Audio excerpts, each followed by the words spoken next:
சொல்லிடுவோம்.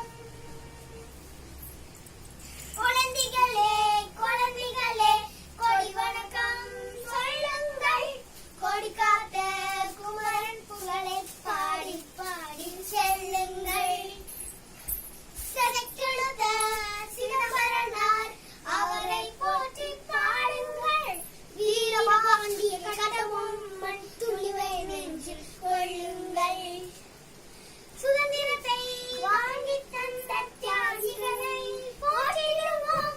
மூவர்ண கொடியை ஏற்றி முதல் வணக்கம் சொல்லிடுவோம். வண்ணங்கள் காட்டுது நமது கொடி, வானத்தை முட்டுது நமது கொடி. இரு